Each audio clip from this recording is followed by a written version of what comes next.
बोलो संगीता मेरे सतगुरु महाराज महाराज की की जय। जय। बोलो बाके बिहारी लाल बिहारी की लाल जय। हरि सुंदर नंद मुकुंद हरि नारायण हरि ओम। हरि सुंदर नंद मुकुंदा हरि नारायण हरि ओम।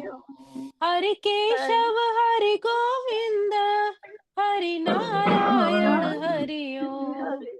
हरि केशव हरि गोविंद हरि नारायण हरि ओम। हरि सुंदर नंद मुकुंद हरि नारायण हरि ओम। हरि सुंदर नंद मुकुंद हरि नारायण हरि ओम। वनमाली मुरलीधारी गोवर्धन गिरवरधारी। वनमाली मुरलीधारी गोवर्धन गिरवरधारी। नित नित करे माखन चोरी गोपी मनहारी। नित नित करे माखन चोरी गोपी मनहारी। आओ रे गोकुल के प्यारे।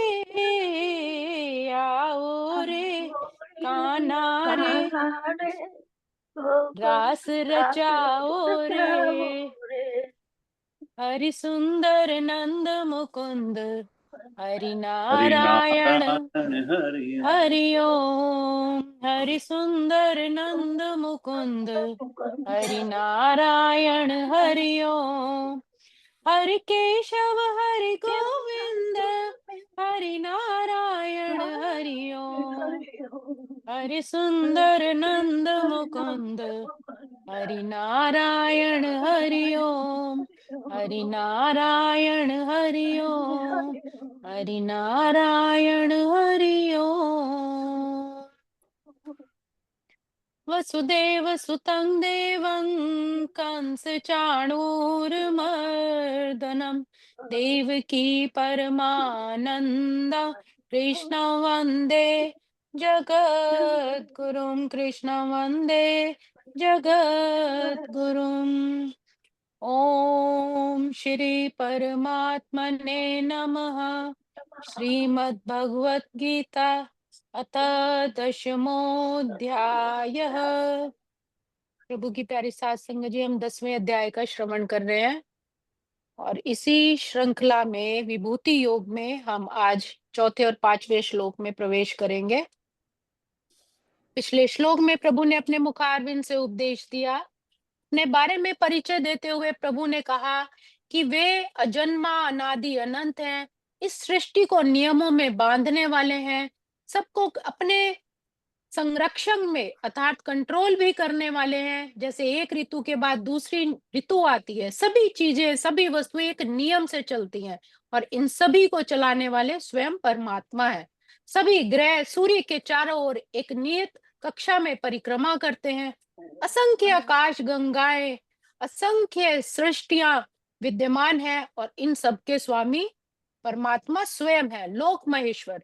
हमारी कुछ भी बनाई हुई वस्तु यहाँ पर नहीं है। ना हमने धरा बनाई है, ना हमने आकाश बनाया है, ना हमने पवन बनाया है, ना पानी बनाया है। इन सब को बनाने वाले स्वयं परमात्मा ही है। इन सब को, इस सृष्टि को चलाने वाले स्वयं मालिक है। तो जो मनुष्य मुझे अजन्मा अनादि संपूर्ण लोकों का महान ईश्वर जान लेता है, वही असंपूर्ण अर्थात ज्ञानवान है।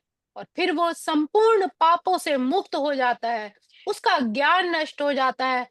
जो भी उसके मन में पाप है, द्वंद है, भ्रांति है, फिर वो सभी से मुक्त होकर मुझ परमात्मा के साथ एकाकार हो पाता है। ये पिछले श्लोक में हमने, श्लोक क्रमांक 3 में हमने श्रवण किया।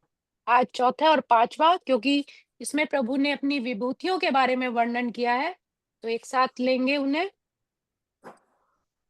बुद्धिर्ज्ञानम बुद्धिर्ज्ञानमसम्मोहं क्षमा सत्यं दश दमश शमः सुखं दुःखं भवो भावो भयं च भयमेव च अहिंसा समता तुष्टिः तपोदानं यशो यशः भवन्ति भावा भूतानां मत्त एव पृथग्विधाः। ये प्रभु ने 20 विभूतियां बताई है कि जिस प्रकार कोई भी कंप्यूटर है, उसमें जब तक कोई सॉफ्टवेयर ना डाला जाए, कुछ विशेष ना डाला जाए, तब तक वो एक सिर्फ एक ढांचा ही रह जाता है। उसी तरह ये पूरी सृष्टि भी है, जब तक इसमें भावनाएं ना हो, संवेदनाएं ना हो, उसके बिना ये सृष्टि भी नहीं चल सकती। तो भगवान ने ये जब सृष्टि बनाई है, तो बहुत सारी भावनाएं भी प्रभु कह रहे हैं मैंने ही बनाई है। हे अर्जुन, ये भावनाएं कौन सी हैं? तो भगवान ने 20 भावों को बताया है। और हम देखते हैं कि जितने भी जीव जंतु हैं, उन सब में कोई ना कोई विशेषता है। कोयल मीठा स्वर में गा सकती है, मधुमक्खी अपने फूलों से पराग इकट्ठा करके शहद बना देती है, वो हम नहीं कर सकते। तो हर एक जीव में कुछ ना कुछ विशेष है। रेशम का कीड़ा अपने आप ही तार बुनता है, घर बनाता है अपने लिए, और फिर वो रेशम मनुष्य द्वारा भी एकत्र किया जाता है, वो ले लेता है। तो इस तरह की जो विशेष कलाएं हैं, वो भगवान ने हर एक जीव को कुछ ना कुछ विशेषताएं दी है। और जो 20 विभूतियां मनुष्य को दी है, उसमें सबसे पहले भगवान कह रहे हैं बुद्धि। जो बुद्धि का अर्थ बनता है जो नीर क्षीर को अलग करने वाली शक्ति, अर्थात जो हम अपने आप को जानते हैं या इस संसार को जानते हैं, वही हमारी धारणा बन जाती है। हमारा जो मन है वो केवल भ्रम उत्पन्न करता है, लेकिन बुद्धि जो है वो हमें निर्णय करना सिखाती है कि ये सही है, ये गलत है। तो इस प्रकार जो नीर क्षीर को, अर्थात क्या जल है क्या दूध है, इस तरह की जो हमें शक्ति प्रदान करती है, वो हमारी बुद्धि है। हम बुद्धि से ही अपना निर्णय ले पाते हैं। किंतु कभी कभी काम, क्रोध, अहंकार, ये कभी कभी इतना बढ़ जाता है मनुष्य में, तो उसकी बुद्धि भी फिर काम नहीं करती। तो जो बुद्धि विवेकशील हो जाती है, भगवान ने उसको यहाँ कहा है कि बुद्धि भी वो मेरे द्वारा ही उत्पन्न हुई है। फिर भगवान आगे कहते हैं ज्ञान। ज्ञान का अर्थ है आत्मा तथा पदार्थ को जान लेना, कि आत्मा क्या है, सजीव क्या है, निर्जीव क्या है। क्योंकि जितने भी विश्वविद्यालय हैं, स्कूल हैं, सब में हमें बाहरी शिक्षा दी जाती है, इस दुनिया के बारे में समझाया जाता है कि ये कैसी है, यहाँ भौतिक वस्तुएं कैसी है। हमारे शरीर को, हमारी आत्मा की आवश्यकता क्या है, उसका ज्ञान नहीं दिया जाता। तब हमें श्रेष्ठ गुरु की शरण में जाकर अपने स्वरूप का और आत्मा का जो पूर्ण ज्ञान प्राप्त होता है, वही ज्ञान कहलाता है। असली ज्ञान वही है।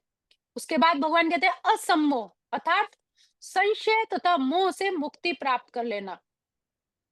जब मनुष्य किसी बात को झिझकता नहीं और दिव्य दर्शनों को समझता है, अपने गुरु के दर्शनों का क्या महत्व है उसे समझ लेता है, तो वो धीरे धीरे निश्चित रूप से मोह से भी मुक्त हो जाता है। जैसे जैसे गुरु की शरण में जाता है, सत्संग ग्रहण करता है, तो उसका धीरे धीरे इस संसार से मोह छूटता जाता है। किसी भी कार्य को कुशलता से करना सम्मोह है। लेकिन हम माया में हमेशा घिरे रहते हैं, भ्रमित रहते हैं।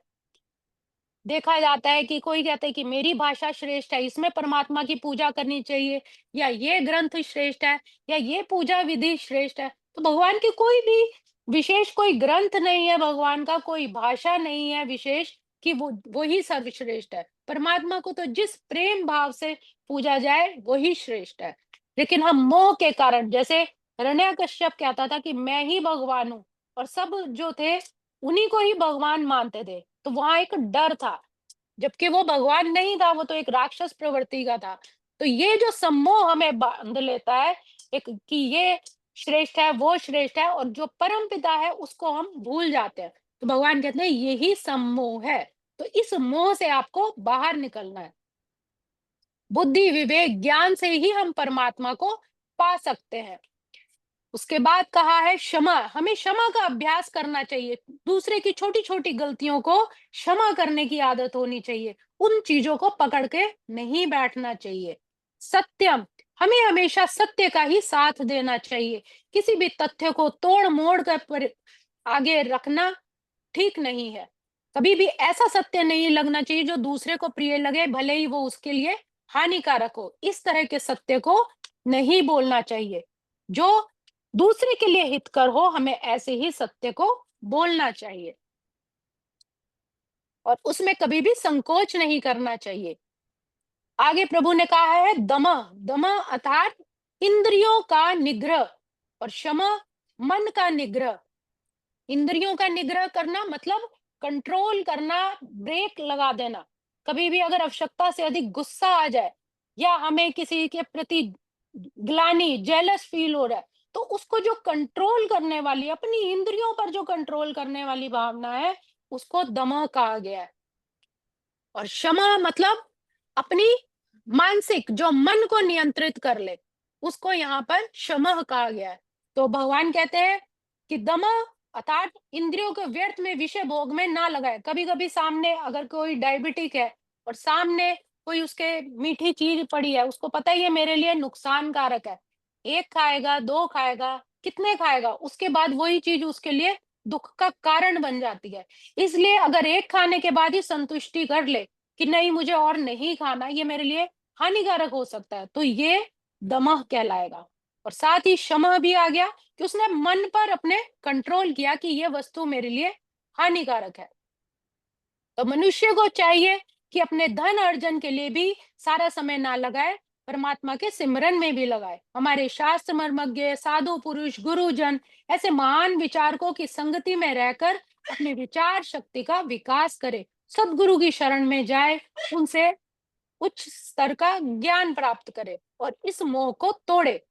आगे भगवान ने कहा है दुखम, अनुकूल वेदनीय सुखम, प्रतिकूल वेदनीय दुखम का भाव समाप्त हो जाए। हर चीज दुख सुख एक समान भाव से रहे, सुख में ज्यादा उछले नहीं और दुख में ज्यादा विलाप ना करे। ऐसी मन की स्थिति हो जाए कि दुख और सुख उसको समान लगे। उत्पत्ति, अभाव, विलय, भय, अभय, अहिंसा, तप, दान, यश, अपयश, सभी भगवान कह रहे हैं कि मुझसे ही उत्पन्न होते हैं। अहिंसा जैसे भव इसमें बताया गया है, भव का अर्थ है कि उस परमात्मा, कभी ऐसा होता है कि कोई एक छोटी बीमारी हो गई, किसी को दांत में दर्द हो गया, तो वो दांत में दर्द हो गया तो उसने एक दवाई ले ली, एक लौंग रख ली कि मुझे आराम आ जाएगा, लेकिन उससे भी आराम नहीं आया। फिर उसने कोई दवाई ली, उससे भी आराम नहीं आया। अब उसके मन में भय हो गया कि मुझे आराम तो आ नहीं रहा, कहीं ये रोग मेरा बढ़ ना जाए। तो वो भय, तो इसलिए फिर वो डॉक्टर के पास जाएगा, उसका ट्रीटमेंट कराएगा, साथ साथ उसकी चिंता भी बढ़ जाएगी।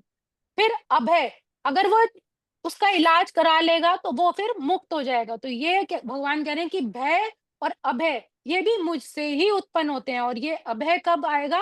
जब वो माया से अलग हो जाएगा, जब वो भक्ति भाव में लगेगा। अहिंसा का अर्थ है दूसरों को कष्ट ना देना।